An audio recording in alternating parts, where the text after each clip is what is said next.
واقعہ کا ذکر ہے کہ ایک ہرے بھرے جنگل میں ایک چھوٹے پرندے بیلا نے ایک بڑے بلوط کے درخت کی شاخوں میں اپنا گھر بنانے کا فیصلہ کیا۔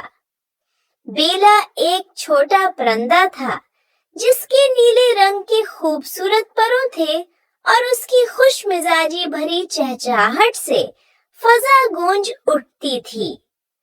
وہ محنت سے تنکوں، پتوں اور نرم چیزوں کو جمع کر کے ایک آرام دہ گھونسلہ بنانے میں جٹی رہی۔ کئی دنوں کی محنت کے بعد آخر کار بیلا نے اپنا گھونسلہ مکمل کر لیا۔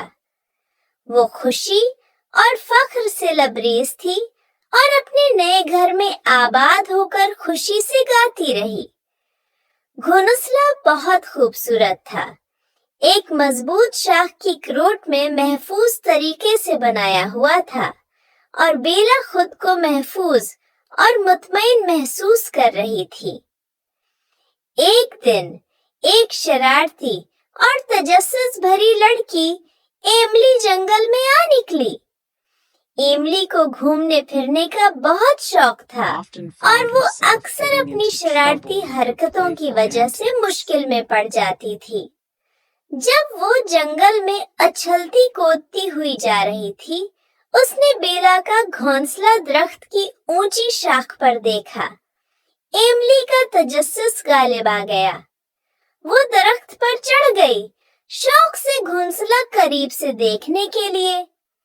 جب وہ گھونسلہ پہنچ گئی تو اس نے بیلا کی کاریگری کو دیکھ کر حیرانگی کا اظہار کیا، مگر اس کی خوشی کھیل میں بدل گئی اور بغیر سوچے سمجھے ایملی نے گھونسلے کو چھیڑنا شروع کر دیا۔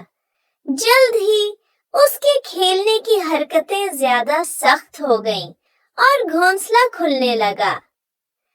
تنکے اور پتے نیچے گرنے لگے جبکہ بیلا ایک قریبی شاخ سے خوفزدہ ہو کر دیکھ رہی تھی۔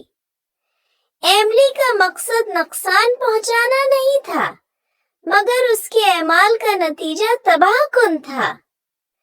گھونسلہ، بیلا کی محنت اور گھر برباد ہو گیا۔ جب ایملی کو اپنی غلطی کا احساس ہوا تو اس نے شرمندگی محسوس کی۔ وہ درخت سے نیچے اتر گئی۔ اس کی شرارتی روح کو افسوس نے ماند کر دیا تھا۔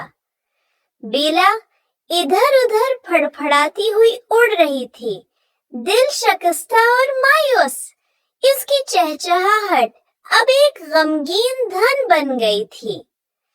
ایملی درخت کی جڑ میں بیٹھ گئی، آنکھوں سے آنسو بہہ رہے تھے۔ مجھے بہت افسوس ہے چھوٹے پرندے، اس نے دھیرے سے کہا۔ میرا ارادہ تمہارا گھر برباد کرنے کا نہیں تھا۔ بیلا ایملی کی حقیقی پشیمانی دیکھ کر امید کی ایک جھلک محسوس کرنے لگی۔ وہ اڑ کر ایملی کے کندھے پر جا بیٹھی۔ ایملی نے بیلا کی طرف دیکھا، اس کی آنکھوں میں عزم کی چمک تھی۔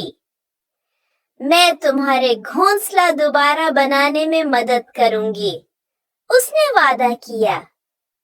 اس طرح ایملی اور بیلا نے مل کر کام کیا۔